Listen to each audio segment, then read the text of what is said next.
Okay, good morning, everybody, and welcome to the Town of Telluride Town Council Budget Meeting. It is Thursday, October 24th, 2024, and it is 9:04 a.m. And we are at Rebecca Hall at 113 West Columbia Avenue, as well as hybrid online. First item of business is a call to order, and starting from my right, Ellen 11. Josie Arguez. Ian Fee. Ashley Von Sprecken. Teddy Erico, and online we have Geneva Shawnette. Dan Enright. We will now go into item number 1, work sessions. 1A, open space, affordable housing, housing enterprise, and all other funds. And Kaylee Ranta, Zoe, and Colette are here to present.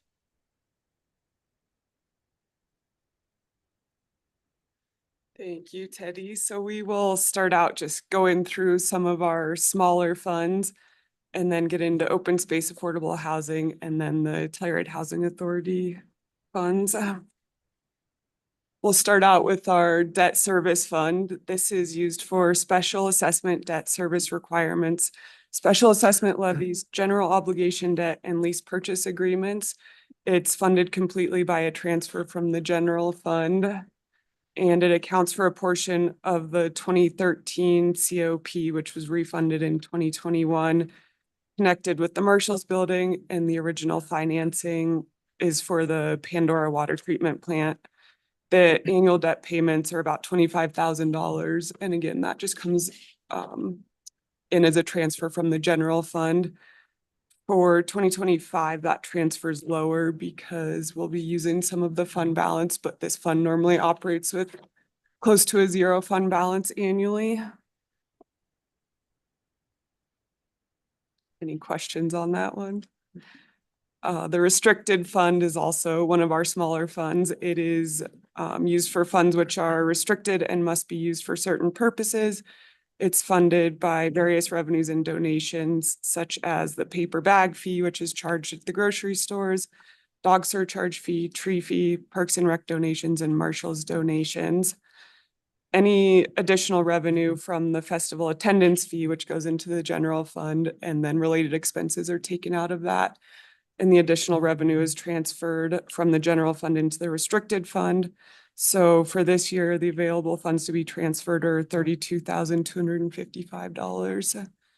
And this fund has an ending fund balance in 2025 of $112,982. Right.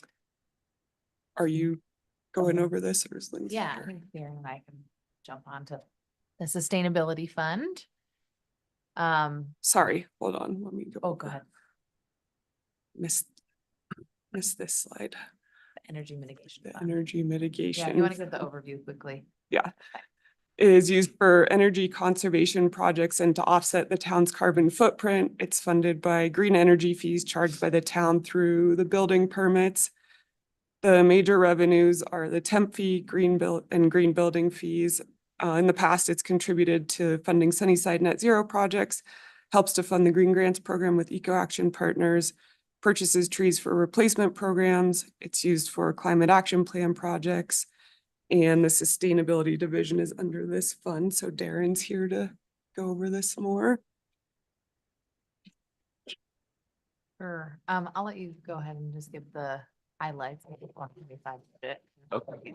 And we have made some changes to this fund Yeah. since the packet was distributed over the weekend. Good morning. Yeah, so focusing on 2025 changes, I guess, or updates, we are getting some of our major energy users in terms of facilities onto a new software that will track natural gas and electricity use, so we can try to target some improvements in efficiency, save money and emissions there. It's the same software maker as Public Works and other facilities are using, so they'll be compatible with each other. But essentially, we're hoping to use this software to collect good data, target grant funding, track performance, and improving efficiencies and costs. Let's see. There's a line item or a GL that was used for purchasing RECs, renewable energy credits from the Ridgeway Reservoir previously, which are not available anymore. So that item has been rolled over into the Green Grants program to increase the budget there. Let's see. And then, yeah, we're working. So the funds that were awarded through CASE to Eco Action Partners previously are now part of the fee-for-service contract, and we're working to make that contract efficient as we go forward now that my position is here. And yeah, so that's what we're sort of high level working on. Why are the credits from Ridgeway not available anymore? The explanation that I heard was that the city of Aspen offered a price to buy all of them that the utility agreed to. So, Yeah. Okay. And this slide represents, so mentioning green grants and just as a reminder, you know, buildings and energy is our number one, energy use is our number one source of emissions and one of our big targets, right? So green grants is administered by Eco Action through cooperation with me and Ecology Commission. But this tracks the history of applications, projects that were awarded, funds that were requested, funds that were awarded. And at the bottom there, you see the estimated greenhouse gas emission savings in metric tons of CO2 equivalent. So just to hit on the last couple of years, so in 2023, almost $165,000 were requested and 75,000 were awarded. Last year, close to $300,000 of funds were requested and 91,000 were awarded. So Dan's got his hand up. Dan, do you have a question? Not a question, but I do want to initiate a small conversation here around our partnership with Eco Action Partners. And we Dan, did- I might pause you just for 1 minute as we show the changes that we want to propose for what was presented in the packet and what we'd like to change. I think then you can tie in what your sentiment to that proposed change if you want us to quickly show that first. if Okay, that's please go helpful. ahead. Let's see. I had a question on the last slide before we move on, if that's okay. I see a huge jump in the greenhouse gas savings from 2023 to 2024, but like a similar, not similar, but you know, not as big of a jump in the funds awarded. What accounts for that huge? I mean, it's great, but what is The that? projects that are, so we have a rating system of how we select the projects, and the Mhm. greenhouse gas reduction potential is definitely one of the higher ranking pieces of that. And so maybe we just had projects that had more of that potential than we did in past years. It could have been most likely. Okay, cool. Do we have is this all we have for the changes? Yes. Okay. So This one is, as Darren mentioned, I think that the credits from Ridgeway Reservoir that were rolled into another line item. And then. okay, because the biggest thing as well, so in the what was presented into your packet, we had worked with Eco Action Partners on a contract, again, fee for service. This also included that rollover from CASE funding into that contract. So we had a better idea of the total work that they were accomplishing for the town. We are, after some more conversations on their contract and what we want to utilize them for next year, we do want to increase that amount. So the total funding, I don't have in front of me, would increase an additional 7,175 from your packet amount. So that is a change that you will see. Additionally, so we are going to be utilizing the Energy Mitigation Fund has some good, healthy fund balances. And the reason that we keep it that way is because we utilize it for a lot of town projects to really push sustainability efforts within those town projects. As Darren mentioned, buildings is our largest energy source. So the more that we can do for that, the better. The warming hut project, after going through more of the process, came in much more over the budgeted amount than we anticipated. There is a lot of great aspects of that project that meet our sustainability needs. And so we are going to transfer 100,000 of that for the warming hut construction. We'll talk about that a little bit more in other funds as well, because we're going to be using the conservation fund, some money from the conservation fund to help with that project, and additional from the capital fund as well. And I don't want to get into that too much right now, but we can for that capital project. I do want to just keep moving on the energy mitigation fund and the changes that we'll see specifically from what was presented in your packet as well. And the other piece, and Darren can speak to this, is talking about our EV charging stations and what we had budgeted in 2024 and what that rollover is going to look like in 2025. You want to touch on that, Darren? Okay, yeah, so we have some grant funding to help with a set of EV chargers, and the amount that is requested is based on an initial quote that I received based on like 2 sites that would host a combined 6 level 2 public chargers. So that's the basis of the amount that you'll see for the 2025 request. And so with that additional rollover from the charging stations, as well as we have a rollover from a green grant that was awarded in 2024, but they moved, so they didn't utilize that green grant. So $15,000 was rolled over again to the 2025 budget. We feel pretty comfortable with any increases to the Eco Action Partners ask and what they're doing for us, as well as utilizing funds for the capital project of the warming hut. So with that, do you guys have any questions? What is the Eco Action Partners ask? How much is it?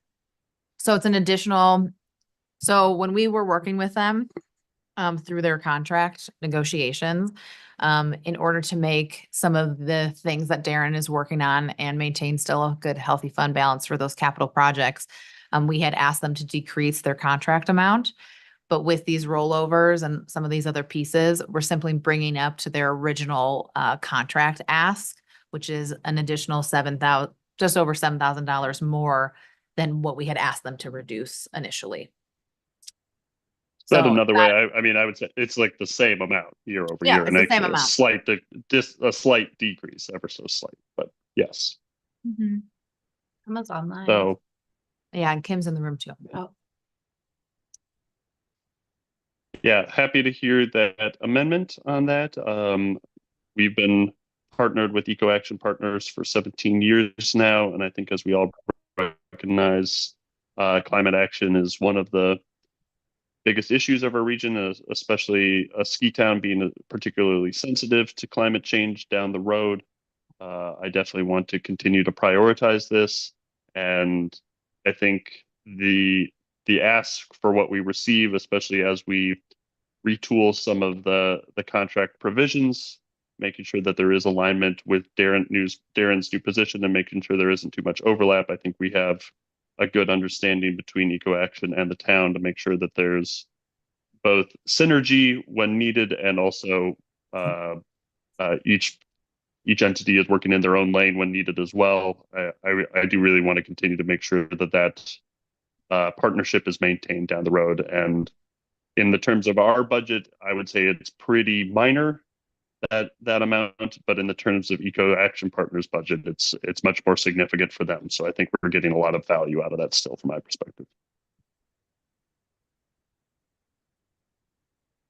Thank you, Dan. Zoe, did you want me to do a 10-second description of the heat recapture?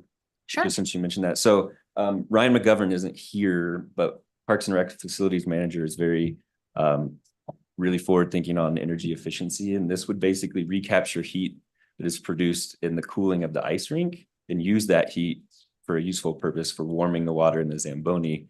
So while you're producing ice, the compressors are creating a lot of heat that often is just wasted. So he wants to use that to help make the Zamboni, so the water in the Zambonis would have to be heated in some other way. So basically this will kind of close that loop. It's a really cool project, and he could speak to the details of how it works better than I can, but just since that was called out, I wanted to sort of give him credit there. It's awesome. That's fun. Yeah, I'm very appreciative of Darren, of course, all he does for us in the grant world, but in the sustainability world, really pushing some of those innovative pieces.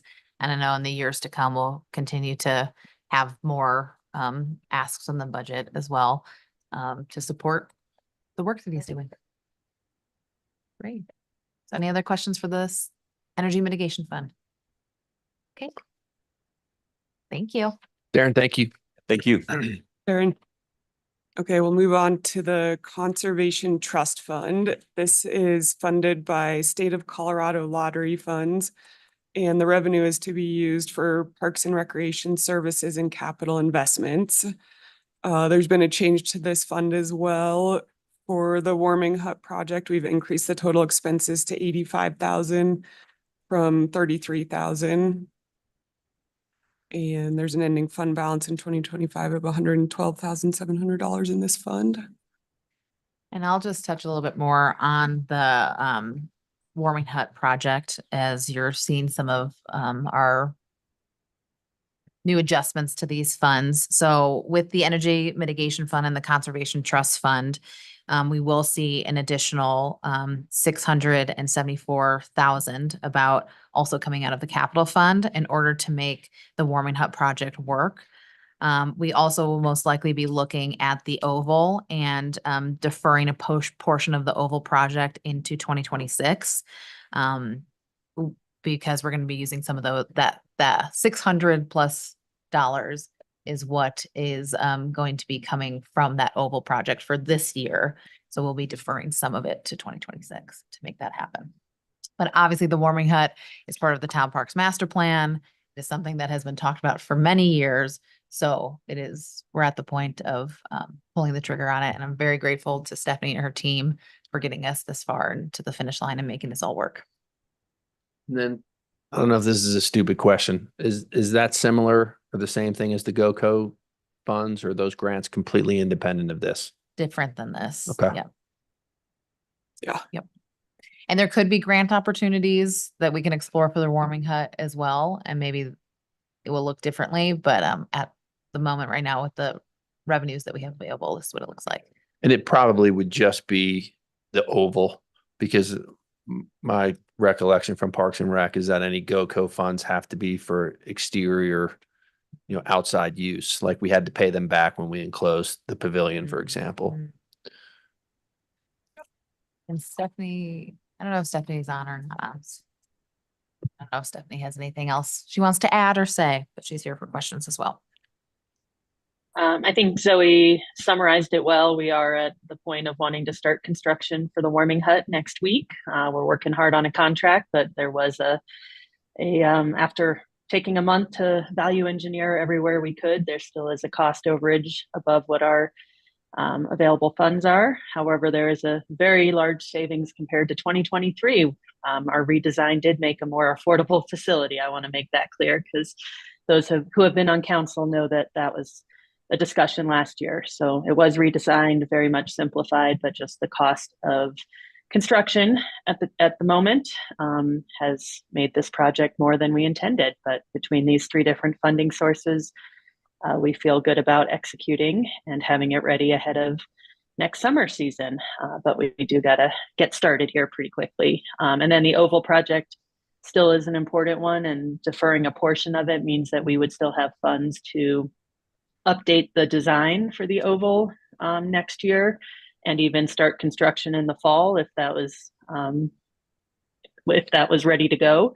And then we would need additional funds in 2026 to finish that project. So it's not deferring the project as a whole. It is an important one to Parks and Rec Commission and to community members, but it would be phasing it between 2025 and 26 instead of trying to accomplish it all next year. Likely a more realistic approach. Thank you, Stephanie. Okay, the Transportation Fund. Joe's here and then Kyle's online to help go over this one. This fund accounts for the town's transit operations or the Galloping Goose, and it is funded by a transfer from the capital fund. And then Joe has done a great job of getting grants to help fund the operating of the transportation fund. Do you want to come up? Or it's Kyle. Yep, I'm here. Can you guys hear me? Yes, thanks, Yep. Kyle. Yeah, thank you. I can let Joe speak too, but definitely a huge thanks to Joe and Darren. I never thought transportation would be so complicated, but it's only because all these grants coming in, which is huge. So huge kudos to those guys. As you can see here on the PowerPoint here, here's a few of the grants that are projected for 2025, and we keep adding to this list. So this will be forever changing as we move forward. But what you see here is we've got a few grants, not only for an EV bus that is projected to be here by the end of the year, but that could complicate the budget a little bit just if it transfers into 2025. But our goal is to have that new EV bus here end of 2024. And then another one, which was awarded a grant funding for 2025 for another EV bus, as well as the CDOT Office Innovation, which is some tool funding for the fleet crew. We will see significant amount of costs for fleet transition to EV in the future. And that's just more of a heads up just for training, and then the high dollar for equipment to actually maintain some of the EV equipment. And then the last one on that list is the Clean Transit Enterprise Fund grant, which is in combination with the vehicle replacement grant. And that is for the 2025 EV bus replacement. And so those are a few of the specific transportation funds, not credit for the 1.9 million grant that was also granted for our facility upgrade that Joe was able to get, as well as an additional 290,000 to go on top of that 1.9 as well for our facility upgrade. So big numbers, a lot of money coming our way for our grants. And yeah, again, huge thanks to Joe and Darren. Thank you, Kyle. Joe, do you want to go over any budget changes for 2025? Our operating budget is more or less unchanged. There was a significant decrease in insurance. I think Kaylee could probably elaborate on that. But other than that, I think some slight increases just in vehicle maintenance and fuel costs anticipated. But other than that, we're no significant changes. And the way we've allocated the insurance for 2025, there was, yeah, a significant decrease to the transportation fund in that line item. Why? Because we reallocated the insurance costs much differently than we have in the past based on the actual cost of the buildings and buses and vehicles that belong in that particular fund. As insurance costs become more and more of a cost, we need Yeah. to be more thoughtful on how we're appropriately allocating them. Well, Right. I just Thank have you, a general Joe. question. Why is it that we put under revenues miscellaneous versus like a line for grants? I think we'll, yeah, separate that out next year for sure. with Okay. The more grants that we're getting. Because normally we do separate those out in the other funds. And then if I just, this transportation fund runs a pretty significant deficit, just looking at this number that it's gonna draw on its base account of $88,000. Remind me again what the transfer that's out of this fund, because it seems like this runs at a deficit and then we're also moving money out of it. Yeah, that's the administrative That's all the fee admin. that, yeah, comes back into the general fund from all the other funds to cover costs of the labor basically coming out of the general fund. So the general fund dumps into it and then pulls out of it. Well, the capital fund dumps into it, yeah. Okay. And then it's paying back the general fund Okay. for the cost of labor for employees that mainly come out of the general fund. So all of our enterprise funds do that as well. Okay.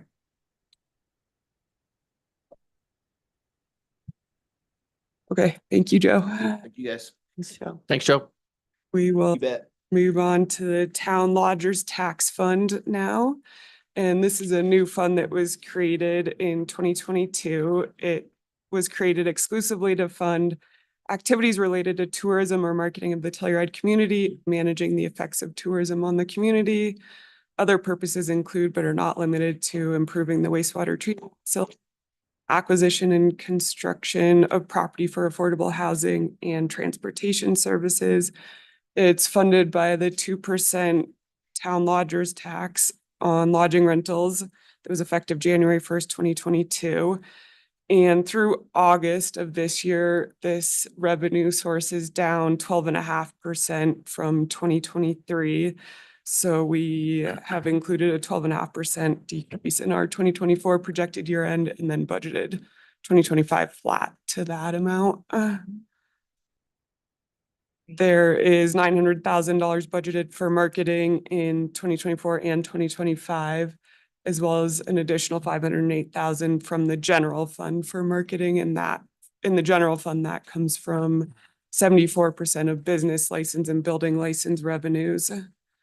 And then providing this level of support in the Town Lodgers Tax Fund, we're using about $200,000 of fund balance annually. So doing this, we would be completely exhausting our reserves by 2028. For 2025, we have an ending fund balance of $634,935. And the communications division is under this fund, and Lindsay's here to talk through that more. And then this is just all of our tax revenue that we get, and showing that the town lodgers tax 2% revenue all goes to this town lodgers tax fund. I'll hand it over to Lindsay now. Yeah, so our 2025 communications division budget also includes our community engagement line item. So this includes our July 4th event, which expanded its budget pretty significantly this year to include our drone show. With the devastating possibility of phasing out fireworks, this was an important introduction year for our drone approach, and that event seems to be continually expanding. So after our second year, we had a even higher attendance number, and expect this event to continue to increase in attendance over the years. So this line item is going to remain flat.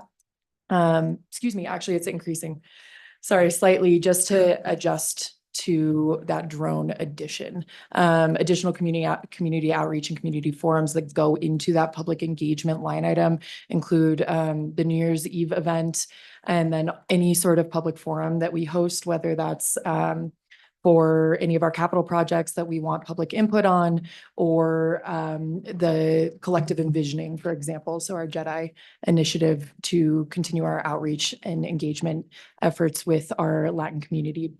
We're looking at a flat spend for our software and website categories as we continue to overhaul website content. We're going through a web redesign right now, but it's included in our current package with Civic Plus. So we're not expecting any major increase in spend for website and software there. And that launch should be expected by the end of March in 2025, excuse me, not 2024.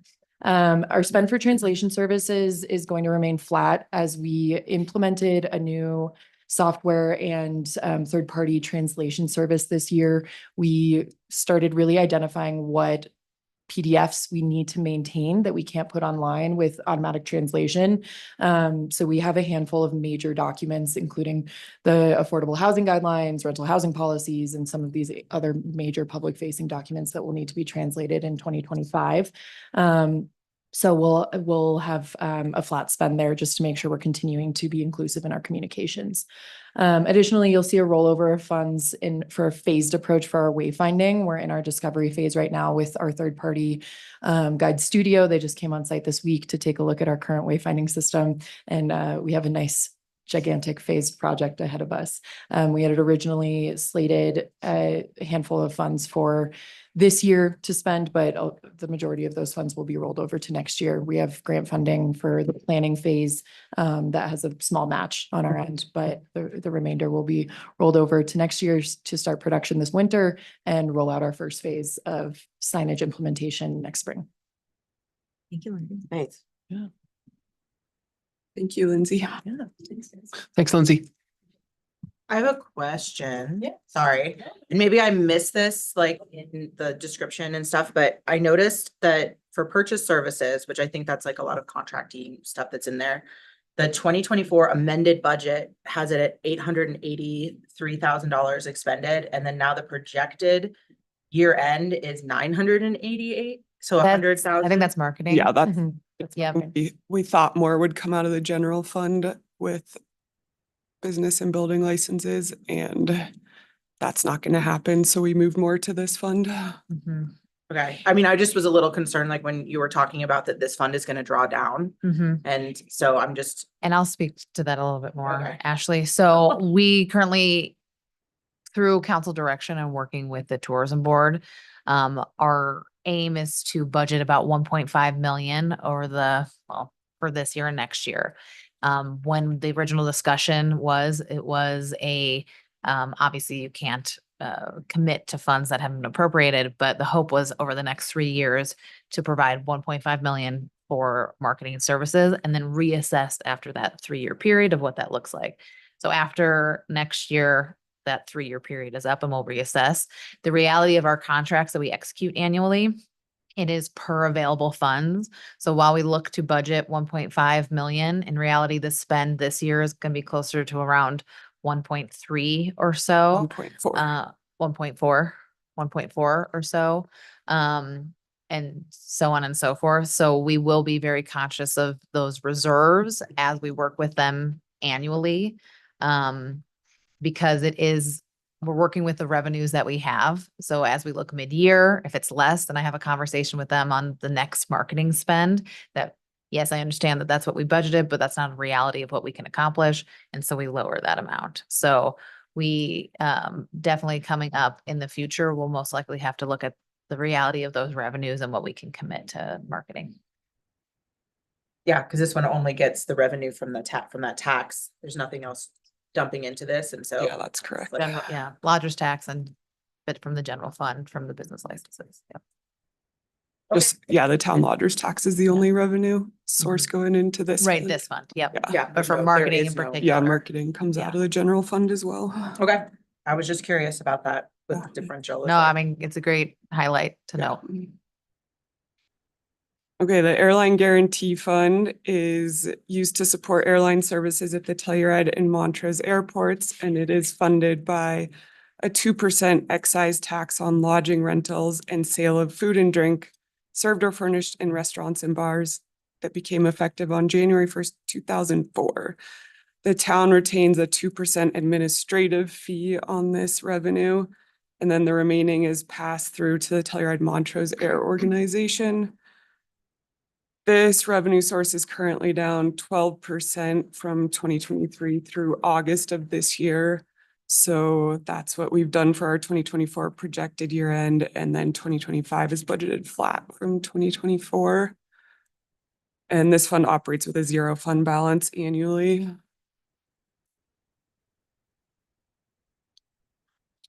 And then this showing that 2% food and lodgers excise tax, the 2% go into the general fund, and then the remainder go into the airline guarantee program.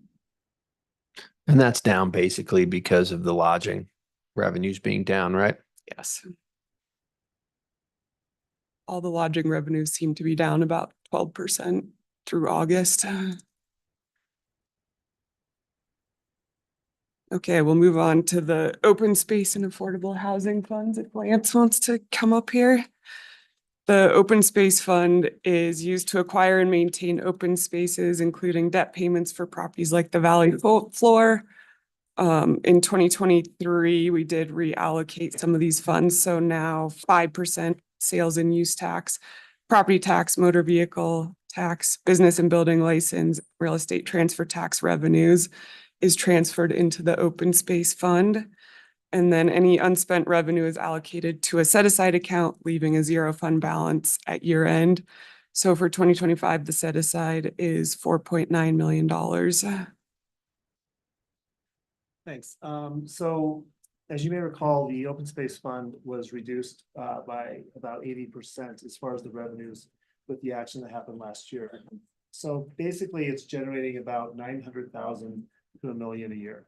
our expenditure is this year is going to be around 600, a little bit less.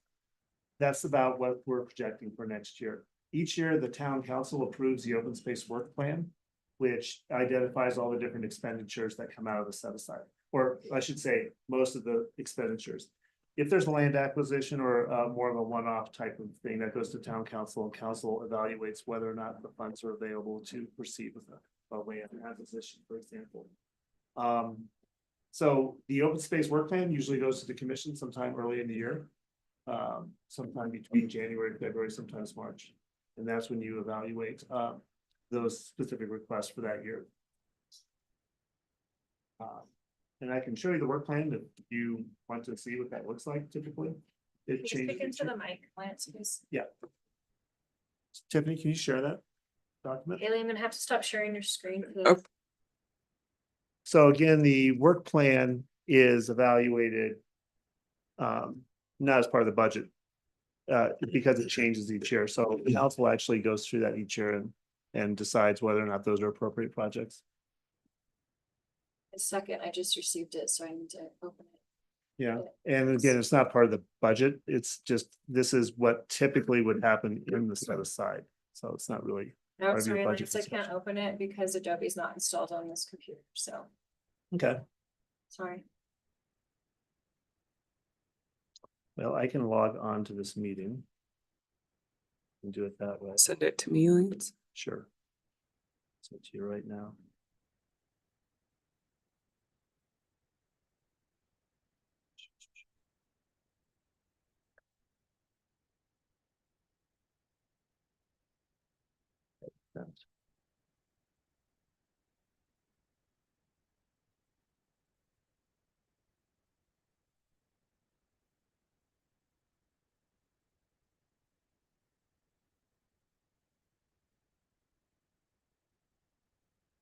So the again, the set, it runs like a lot like the housing set aside.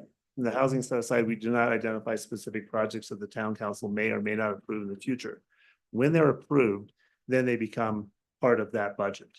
So for example, Virginia Placer Phase 2, that doesn't show up on the affordable housing set aside because, or the affordable housing fund, because it hasn't been approved for construction yet.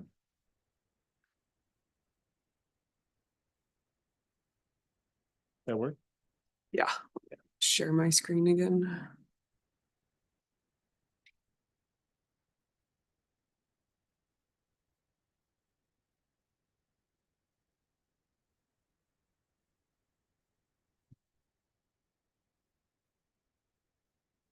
There you go, Lance. Okay, so typical format, the approved in 2023 is on the left, the summary is in the middle, and then the activities that town council approved is on the far right column. And you can scroll down, you can go, if you can scroll down, Kaylee. You'll see that it's capital projects. You can continue to scroll down. It's monitoring, grooming the valley floor, includes weeds, includes some planning projects. This year we have a signage project happening. Scroll down. Minor works, say on a corral, improving trails. And then also building new trails in Bear Creek. This is for this current year. Continue down. And you'll see that there's some more minor things as you get later, such as continue to support regional projects. Get rid of Karen's in Bear Creek if they show up. So the Open Space Commission will be making its recommendation to town council for next year's work plan, likely at its December or January meeting. We're anticipating it will be similar to this scope, but probably less than last year.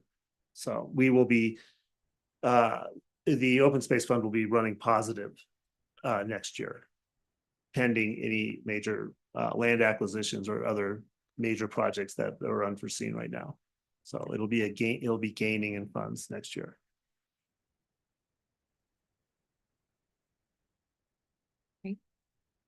If, Yeah. Any questions for Lance? You can, you're the Yeah. liaison, you can bring up anything as well. No, that's accurate.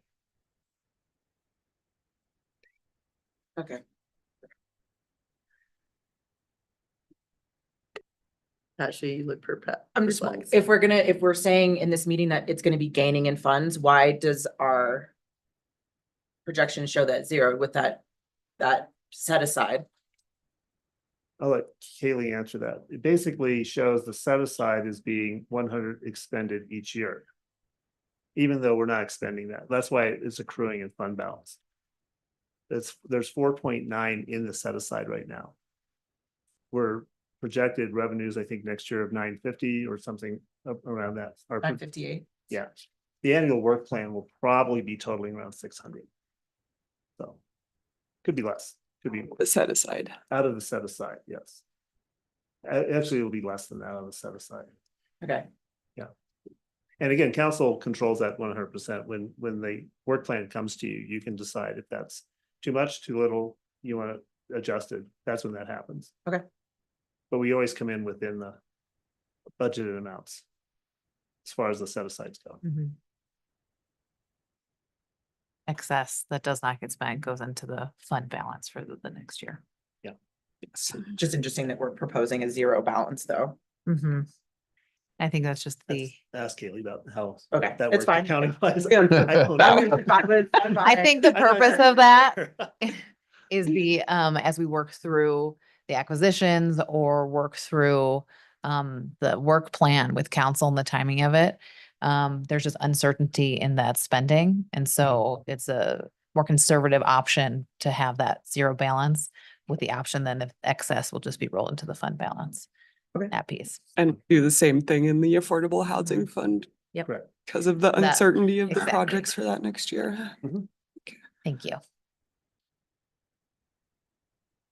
Okay, the Affordable Housing Fund is used to develop and preserve affordable housing in the town of Telluride. We have some very healthy revenue sources coming into this fund now. 1/2 of that 4.5% sales and use tax goes into the Affordable Housing Fund. The housing mitigation fees, a 2 mil property levy effective January 1st, 2019.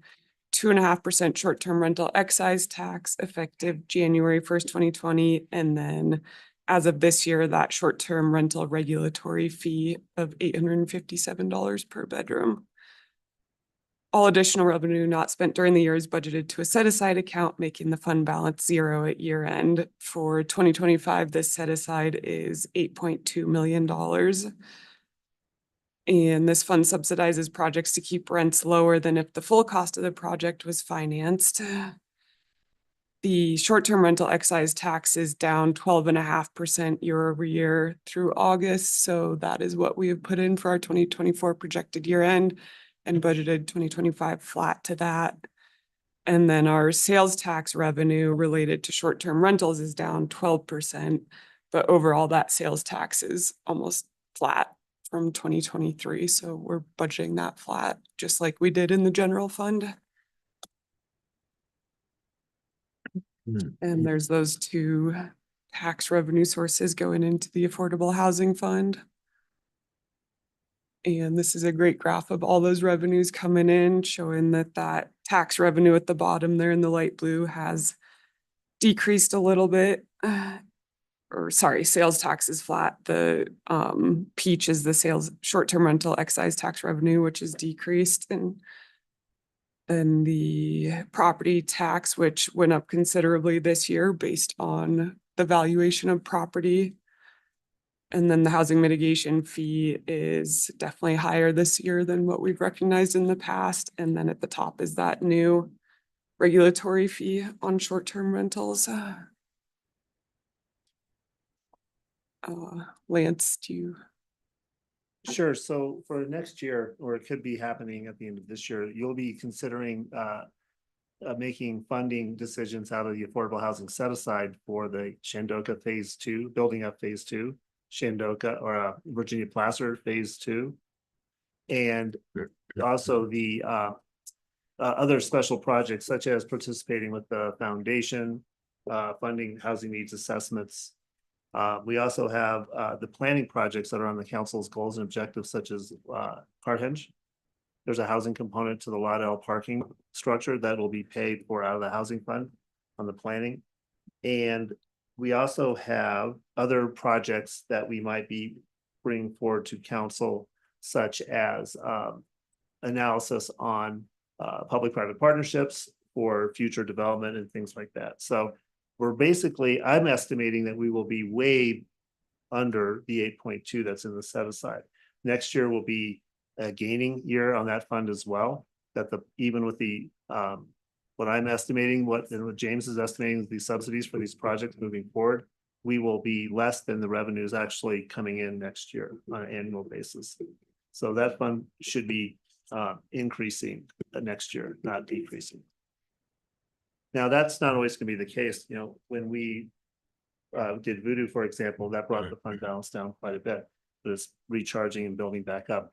We are almost completely funding that project. Subsidy is almost completed on that project right now. So we're not really having any expenses associated with that project from the housing fund. Some minor expenses, but not anything that's unanticipated. So that's how that fund you use on a case-by-case basis. You decide on a case-by-case basis what major expenditures are occurring from that fund. And when we come to council and recommend expenditures out of that fund, we always provide you with what the fund balance is, so you can decide whether or not to move forward with a specific project or not.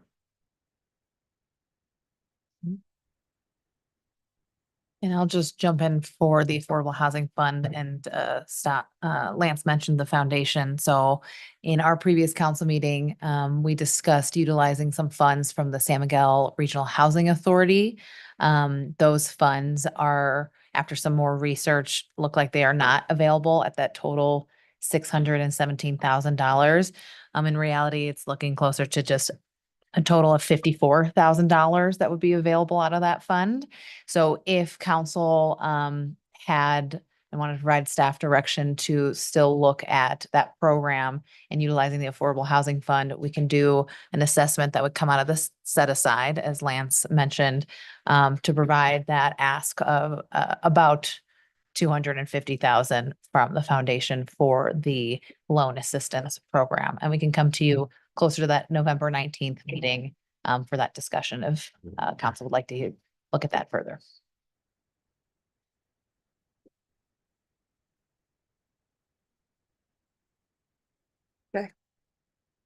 Okay. Any questions?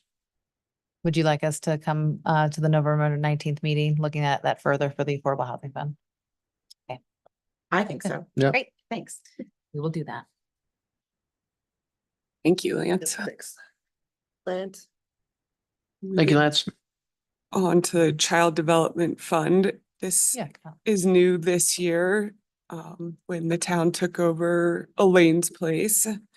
It's used for operation activities of the Elaine's Place Child Care Center. Oh, yeah. Good thing, like 10:30 last night. Already back. I don't think it's Dan. I don't know if he's on. Oh, I thought he was on a plane. Well, he might be. It was Stephanie. Oh, Stephanie. All good. Okay. And this fund is subsidized by the general fund in the amount of about $85,000 to $90,000 a year. Management falls under the Community Services Department. Rates increased as of September 1st of this year. And then for 2025, there will be an annual deposit of $150. So the 2025 ending fund balance is $1,200.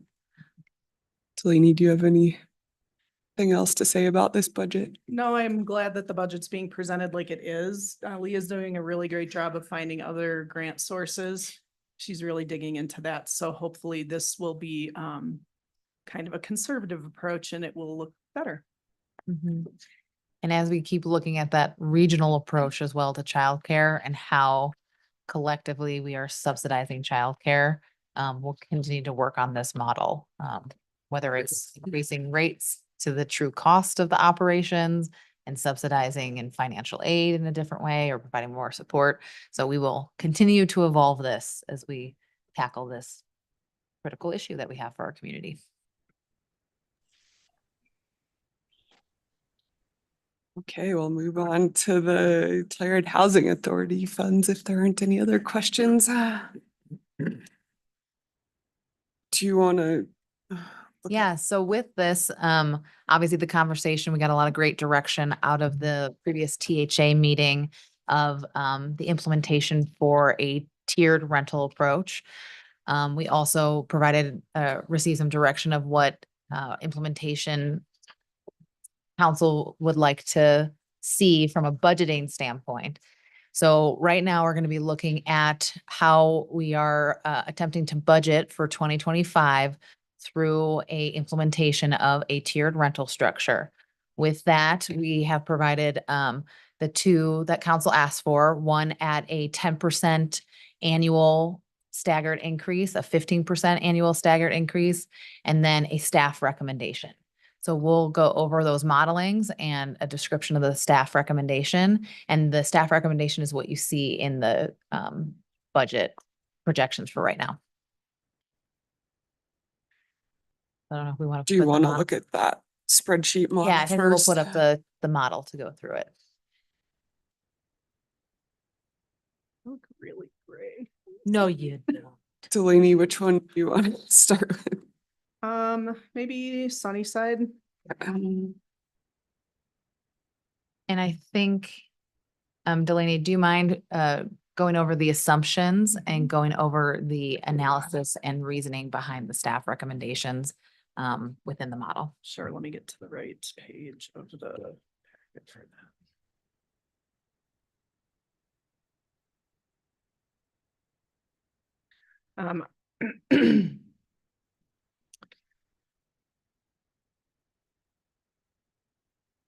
I just forget how many pages are in here with the actual numbers from all the different budgets. Okay. So the assumptions that I put through on all of these new modeling scenarios, we still did include some deduction assumptions. They were more conservative than the last ones based on real life conversations we've been having with tenants and based on the direction of 15,000 per adult potentially. So it was a little bit more conservative this time. For the higher end households, H, I, and J, we presumed a $20,000 deduction based on various things they could do. And for anyone in E through G, we did $12,000. After many conversations, it was becoming apparent that there are definitely some people who will have the max, but there's a lot more who are going to just have some slide in a little bit. Yeah. So that was probably one of the more important assumptions. The other assumptions with the first two models, the 10% max and the 15% max, is that those were at lease renewal and they just had a straight 10% increase or 15% increase if their increase was above 10 or 15%, regardless on a 12-month lease, and what those revenues would look like if we took that approach. The assumption on the staff recommended approach is to utilize 6-month leases. Anyone who had an increase at or below 10% would just have a 10% increase and they could have a 12-month lease or a 2-year lease. It was above 10%. And then we also broke it out into various percentage, 6-month leases, but at a certain percentage maximum. I think that going into the analysis a little bit more than the assumptions is what we discovered is that there is an infinite horizon. If we do not approach with 6-month incremental lease increases for the majority, and I'll tell you about that in a second, we'll never see the complete implementation of rent increases because every year we're going to have new AMI numbers to apply. If those increase, which they typically do, it's very rare that they go down. The people who are above a certain percentage, and if we don't do 6-month leases, 42% to 44% is kind of that sweet spot. If we do not do 6-month increases, there are a few people, it would take 8 years to For them to completely actually- implement. Okay. So there's an infinite horizon. It will never catch up if the current tenants stay in place.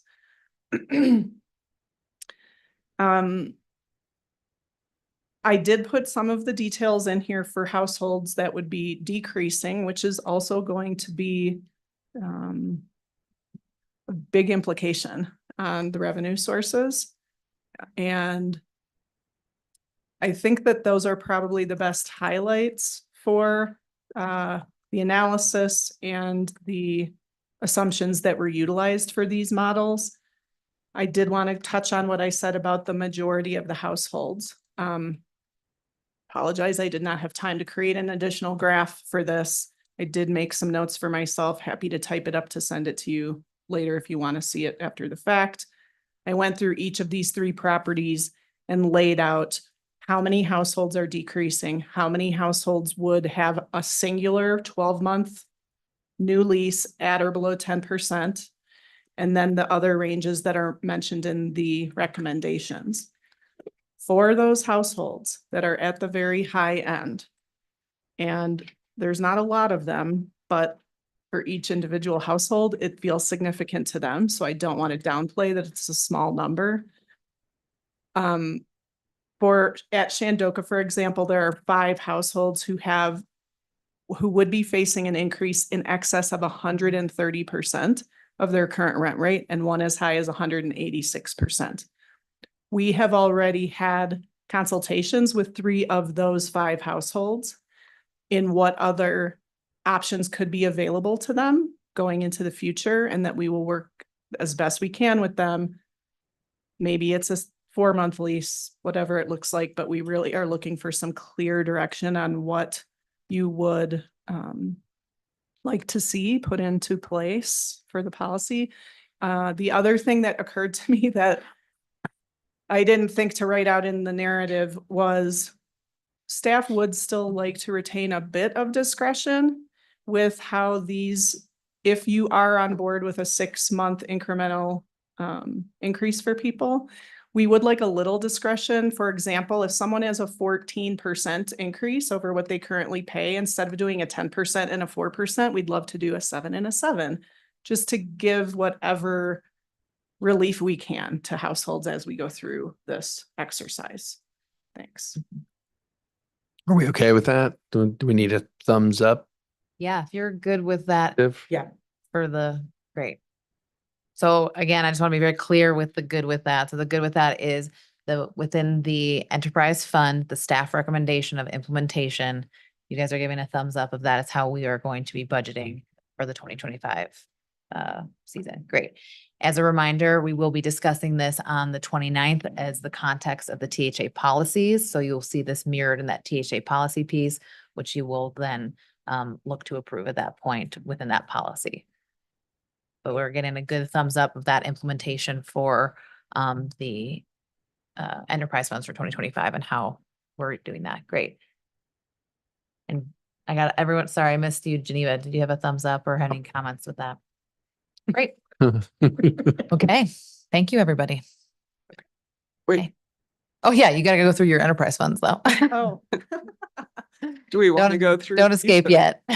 Zoe, do you want to go through these or just go to the budget? Yeah, I mean, so this is going to be, again, so we're going to be looking at column G. This is the minimum staff recommendation. So this is what we're getting a thumbs up to utilize and what you'll see in your packet for the enterprise funds. And this is the, I can never say that word. This is what we will be seeing as our, outcome for that and what we look like in the budget. If you can go over that, Delaney, for each enterprise fund, that would be great. Tenant charges have various, if anybody doesn't know, is just various things such as we still do have some folks who don't put the electricity in their own name. And so we charge an admin fee for us to deal with that. If they leave a bag of trash out and the bears get into it and there's a piece of mail, we know who it is. We give them a fee of $25. So those tenant charges are various things, maintenance costs for repairs, things like that, that were not standard wear and tear. Our O&M expense, as was explained in the memo, has some new line items in there. We, at all of our enterprise funds, are now paying for our own portion of administrative fees that helps offset the costs at other departments such as finance, manager's office, and the clerks. Because we are an enterprise fund, we're utilizing those services.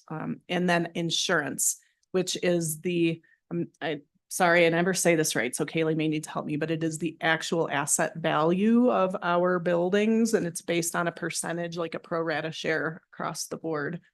Is that? It's based on what the actual cost of the insurance is for the buildings. And then, Oh, okay. yes, See, that's why, thank you. we looked at two different ones, so you are That was the other model. did look at The- doing it that way as well for this year. So there were some properties, Sunnyside did not have an insurance line item at all until 2025.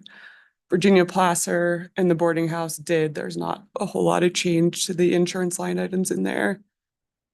And then Voodoo also, we put in what the quote I got was from Sursa to add that property to our insurance. And I guess just to sort of tie a bow on this, ours, when you get into the nitty gritty of the memo and you look at each of the funds and where the things are broken out, ours for each of the enterprise funds, and then you may also recall from the general fund discussion for our department, our staff costs are spread out over all of our enterprise funds based on percentages, and then in the general fund as well for the facilities maintenance on the other town-owned assets. So our staff costs are in various places. Any questions? So just in the THA modeling, Virginia Placer and Sunnyside, they're recognizing more revenue with this staff recommended scenario.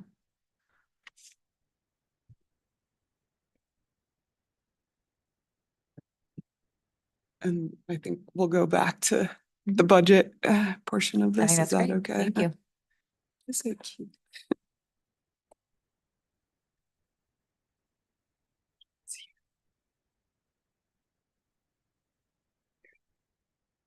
This way.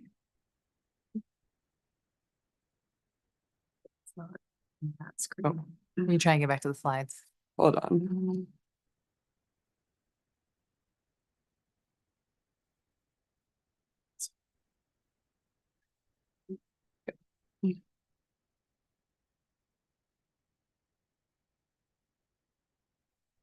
Okay, going back to the budget portion of the enterprise funds, we didn't increase rent very much there for a couple years and then had a large increase in 2023. 2024, we had a 3.5% rent increase.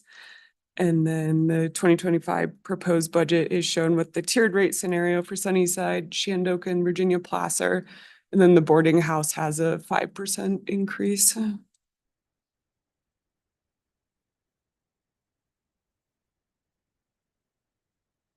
There is a request for a part-time office assistant in the housing fund. Do you want to say anything about that? I guess I will make a shameless plug. Having somebody who is bilingual is imperative if we can find someone. And this would largely be a receptionist type position, someone friendly and patient and bilingual who it will be in the office, but also help Maria Gracia with some administrative tasks. Great. Which are now currently falling to Delaney for help on the administrative, and which we cannot afford with all the work that is in front of Your her. free time. Mhm. And the increase of another property in your department. Yes. Yeah, and things are going well at Voodoo, just.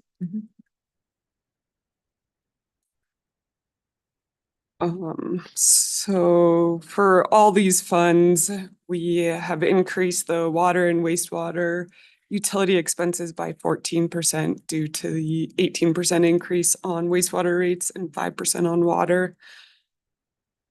And then the insurance, as Delaney mentioned, is allocated differently. And then the administrative fee in some of those funds is a new addition. Thank you. For Shandoka, our final debt payment on Lot E of $50,000 is this year, so you won't see that going forward. And then with the tiered rate scenario, we have a net income of $133,000 and an ending fund balance of $1.27 million.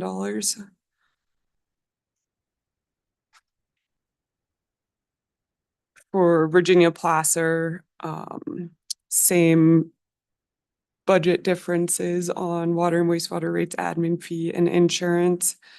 This fund does use reserves annually to operate, and we have a subsidy which staff would recommend being structured as a loan from the Affordable Housing Fund of $97,000 for 2024 and $116,000 for 2025. And this is necessary in order to meet the debt service coverage requirements. And this fund has an ending fund balance of $218,000 for 2025 budget. For the Sunnyside Fund, the only difference is that subsidy or loan would be needed for this as well, but we are going to use the interest income from the bond proceeds to meet the debt service coverage requirements until that's fully utilized. And we have an ending fund balance for 2025 of $528,000, and this is mainly due to those to the interest income on those bond proceeds.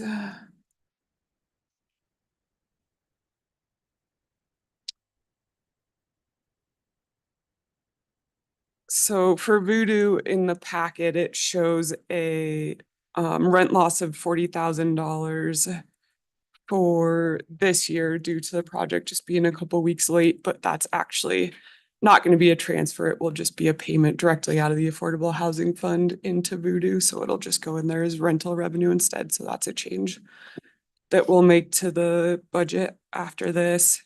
And then the commercial rental income, there's nothing for 2024 as they're getting the first 6 months as a deferred rent, which will begin to get paid back in April of next year on a 5-year schedule. And that lost income will be covered by the capital fund for now and then be paid back through the capital fund as well. And then we have an ending fund balance of $802,000. And just like in the Sunnyside Fund, we'll use those bond proceeds or the interest income off the bond proceeds to cover the debt service coverage for the first couple of years until that's fully utilized. That's all I have for the housing enterprise funds. This isn't totally about the budget, but is Voodoo full now? Is that accurate? No, Okay. we have unfortunately had a few people who have accepted units, and then within a couple of days of their move-in, they are changing their minds for various life reasons. We respect that. So we have continued on the path that we have exhausted the lottery list completely. We even went back to a couple of people to double check. So we are going down the path that the THA subcommittee had recommended that we use potentially if there's more interest from town employees and to utilize our wait list. And we have been doing that. And actually at least one and I think 2 rehomings from the F building phase 2 are going over to Voodoo. So they're on the wait list, maybe not right at the top, but it's more pressing. So we're close. I think we have 3 units left that we're trying to get placed. So it's not full. Are they the larger units? Yeah. Have we reached out to Mountain Village to see if they have anybody on their list that are separate from ours? Have not. That might be a great idea, because Okay. I know that they've still got a significant wait list for DCI. Okay. Also, I don't know, is anyone still living at the Tower House? No, Okay, cool. I know those tenants were concerned, but this was months ago, so. there have not been tenants of record at the Tower House since May of 2024. Okay. Tenants of record, just. Yeah, and verify.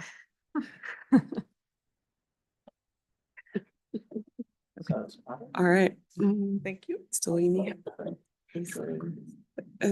Every year when the budget's presented to council, there seem to be a few changes between the time it's presented and the time that it's approved. So we wanted to bring the changes that have happened since you guys saw it last before approval on the 19th.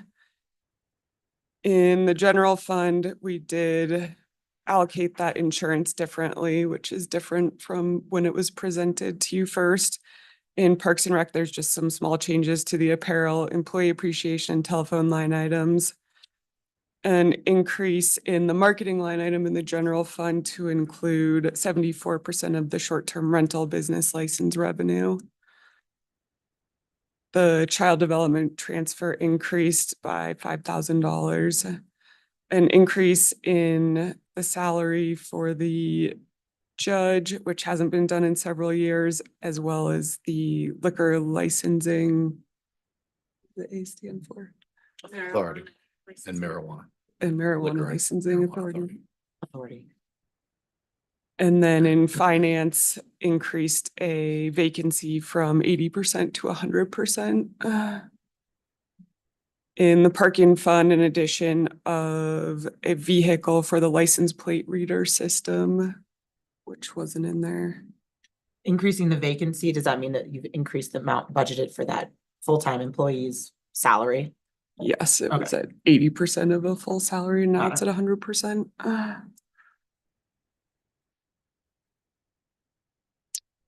And in the capital fund, we have increased the gondola design line item to include $400,000 for the Oak Street station. Addition of the recreation center study, which is budgeted for this year. We didn't plan on using it this year, so that's included in the 2025 budget or $25,000. And then we've increased the real estate transfer tax revenue to 8.8 million from just a little over 8 million. And then the warming hut, which Zoe and Stephanie have already talked about.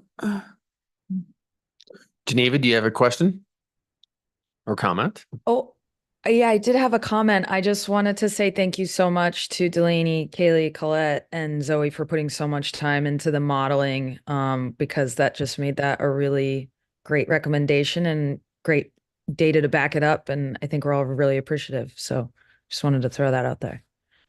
Thanks, Geneva. Great. That means a lot. Any other questions on these other Yeah, items? that's, All right. Well, thank you, everybody. Great. What a Yeah. great budget Getting through season. budget pretty good. So great. I mean, I just appreciate everyone. I appreciate all the staff because they keep looking around like, really? Okay. So thank you. Are we missing something? Yeah. I feel like I was like warned about budget season, No, this but is like it's the best Totally. one in Yeah. 7 years. Well, huge thank you to staff who put a lot of extra proactive work so that we can come prepared for council. Yeah. So again, I cannot thank our amazing staff enough for that and Great, thank you. council for helping us along that process. You guys are doing a wonderful job and Incredible. we appreciate it, and it's efficient and well thought out and easy to decipher, especially for us newbies. You guys get a gold star. Before we adjourn, any last questions or comments from anybody? Awesome. Upon mutual consent, we will adjourn the town council budget meeting on Thursday, October 24th. thank you. Thanks, everyone.